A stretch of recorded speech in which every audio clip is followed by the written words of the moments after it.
Hi hello வணக்கம் and welcome நண்பர்களே. நீங்கள் பார்க்குறது கேட்குறது தமிழ் அனிமி நேஷன். நான் உங்கள் ஹோஸ்ட். ப்ரொடெக்ட் கயா த உசுப் பைரட்ஸ் கிரேட் எஃபோர்ட் டைட்டிலில் இருக்க மாதிரி கயாவை காப்பாற்றுற மிஷனில் அந்த 3 குட்டி கொஞ்சம் கயாவை கூட்டிக்கிட்டு காட்டுக்குள்ளே ஓடிட்டு இருக்காங்க. கயாவுக்கு ஆல்ரெடி உடம்பு முடியாமல் இருக்கனால ஹை ஃபீவர் ஆகி ஓட முடியாமல் உட்காந்துடுறா.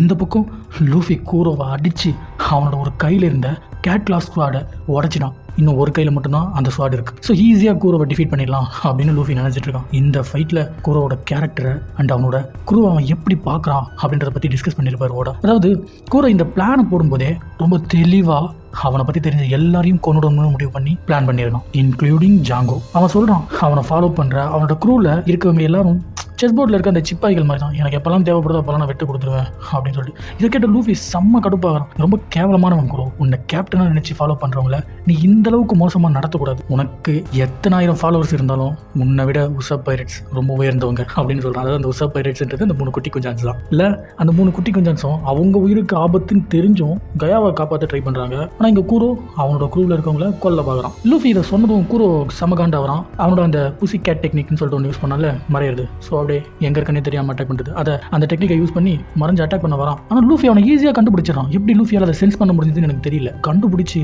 ஒரே கிக்கு அங்க இருந்து பாறையில மோதி செம்ம அடி வாங்குறான் கூரோ. எப்படி லூஃபி அவனை சென்ஸ் பண்ணானே தெரியல. ஆக்சுவலி இந்த ஃபைட்ல லூஃபியும் அவனோட ஃபைட்டிங் ஸ்கில்லும் வளர்ந்துட்டே வருது கொஞ்சம் கொஞ்சமா. அந்த பக்கம் என்னடானா ஜாங்கோ இருக்கான்ல, கயாவை தேடுறேன்னு அங்க இருக்க எல்லா மரத்தையும் அழிச்சிட்டு இருக்கான். விட்டு அந்த காட்டே காலி பண்ணுவான் போல. இப்போ கயாவால ஓட முடியல. அவ இந்த குட்டி குஞ்சான்ஸை நீங்க என்ன இங்கேயே விட்டுட்டு போயிடுங்க, அப்பதான் உங்க உயிர் காப்பாத்திக்க முடியும் அப்படின்னு சொல்றா. இந்த 3 குட்டி குஞ்சான்ஸும் அவங்களுக்குள்ள பேசிறாங்க. நாம இப்போ ஓடி போனா நம்மளை காப்பாத்திக்கலாம், நம்ம கேப்டனும் அதை தான் நமக்கு சொல்லியிருக்காரு, உயிருக்கு பிரச்சனைனா எப்படியாச்சும் ஓடி போய் தப்பிச்சிருங்க அப்படின்னு. ஸோ நாம அதை பண்ணலாம் அப்படின்னு சொல்லிட்டு கடைசியில நம்ம கேப்டனே அவர் சொல்றதை கேட்க மாட்டாரு. அப்புறம் ஏன் நம்ம கேட்கணும் அப்படின்னு கிறுக்கு தரமா முடிவு பண்றாங்க. ஸோ நம்மளோட ஃபர்ஸ்ட் மிஷன் இது, நம்ம முடிக்கிறோம், அதுக்கு என்ன வேணா பண்ணலாம் அப்படின்னு முடிவு பண்றாங்க. ஸோ என்ன பண்றாங்கன்னா அந்த குட்டி குஞ்சான்ஸ் சேர்ந்து ஒரு ட்ராப் ரெடி பண்ணி வெள்ளை கொடியை கட்டி ஜாங்கோவை பக்கத்துல வர வைக்கிறாங்க. சமாதானம் பண்ணிக்கலாம் வாங்க அப்படின்னு சொல்லிட்டு பக்கத்துல வர வச்சு கீழே விழ வச்சு அவன் மூஞ்சில பெப்பர் பவுடரை போட்டு குத்துன்னு குத்துறாங்க. பட் ஜாங்கோ இதுக்கெல்லாம் அசர்றாளா, 3 பேத்தையும் தூக்கி துணி துவைக்கிற மாதிரி பந்தாடுறான். இதை பார்த்த கயா முன்னாடி வந்து அவங்கள விட்டுரு, நான் உங்களுக்கு என் சொத்தை எழுதி தரேன் அப்படின்னு சொல்லிட்டு எழுதி கொடுத்துட்றான். அதை வாங்கி பார்த்துட்டு எல்லாம் கரெக்டாக இருக்கு, சரி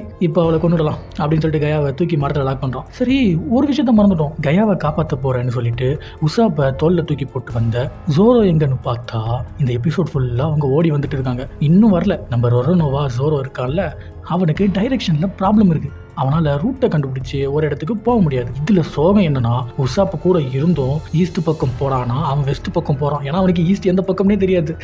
அதனால தான் அவங்க இன்னும் வந்து சேராமல் இருக்காங்க. சரி இந்த பக்கம் லூஃபி கிட்ட அடி வாங்கின கூரோ இந்த டைம் கொஞ்சம் வித்தியாசமான ஸ்டெப்பில் நிற்கிறான். அந்த ஸ்டெப் அப்படியே கொடுக்கணும்னு பார்க்கும்போது தான் தெரியுது, அட இது நம்ம செந்திலோட ஸ்டெப்புங்க.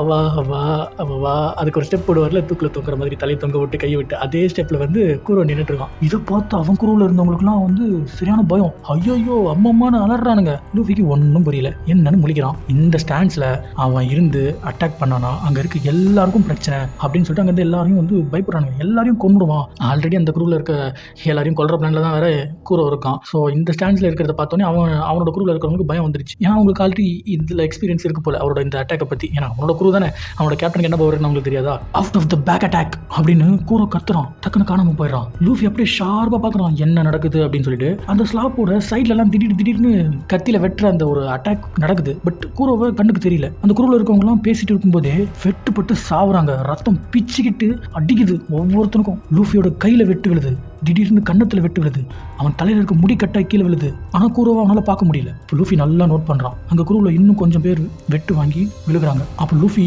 திரும்ப உடம்புல வெட்டு வாங்குறான். எப்படியோ லூஃபி கூரோவை சென்ஸ் பண்ணிட்டான் போல. கையை டக்குன்னு நீட்டி கூரோவோட சொக்காவை பிடிச்சி இழுத்து ஒரே அடி தரையில நம்ம ஹல்க்கு லோக்கி அவெஞ்சர் 1ல துவைக்கிற மாதிரி ஒரு சாத்துறான். கூரோ டமால்னு விழுறான். சரி இது நடந்துச்சு, கூரோவுக்கு என்னாச்சுன்னு பார்த்தா ஒன்றும் அவளுங்க லைட்டாக வாயில் வர ரத்தத்தை தொடச்சிட்டு உன்னால தான் என் குரூவில் இன்னும் கொஞ்சம் பேர் உயிரோடு இருக்காங்க போலியே அப்படின்னு சொல்லிட்டு எந்திரிச்சு நிற்கிறான். கொஞ்சம் செகண்ட்ஸில் டப்புன்னு திரும்பவும் தலையை தொங்க போட்டு கையை கீழே தொங்க விட்டு ஹவான்னு ஸ்டெப்பு போடுறான். அவ்வளோதான், லூஃபி உடம்பு ஃபுல்லாக காயம். அதனால திரும்ப வெட்டு வாங்க முடியாதுடா எப்பா அப்படின்னு சொல்லிட்டு அவனை தடுக்க ஓடுறான். கூரோ காணாமல் போயிடறான். திரும்பவும் முதல்ல இருந்தா சோலி முடிஞ்சிடா லூஃபி அப்படின்னு சொல்லிட்டு அவன் நினைச்சிக்கிறான். அந்த பக்கம் பார்த்தா ஒரு வழியா ஜோரோவும் உசுப்பும் கயாவை பார்த்துட்டாங்க. ஆனால் ஜாங்கோ ஏற்கனவே கயாவை பிடிச்சி மரத்தில் லாக் பண்ணி கொல்ல போயிட்டு இருக்கான். இப்போ உசுப்பை கீழே போட்டு ஜோரோ ஓடுறான். இதை பார்த்த ஜாங்கோ, ஹோ என்னை ஃபாலோ பண்ணி வந்துட்டீங்களா, அப்போ சீக்கிரமாக உன் கதையை முடிக்கிறேன் அப்படின்னு சொல்லிட்டு அவங்ககிட்ட இருக்க அந்த ஹிப்னோட்டிஸ் பண்ணுற ரிங்கை எடுத்து கயாவோட கழுத்துக்கு நேராக கொண்டு போகிறான். அப்படியே எபிசோட் முடியுது. அடுத்த எபிசோடில் என்ன நடந்துச்சுன்னு பார்க்க நம்ம சேனலில் சப்ஸ்கிரைப் பண்ணி வச்சுக்கோங்க. பெல் ஐக்கானை கிளிக் பண்ணி விட்டுருங்க. அப்போ தான் வீடியோ போட்ட உடனே உங்களுக்கு நோட்டிஃபிகேஷன் வரும். மீண்டும் ஒரு வீடியோவில் சந்திப்போம். டாடா.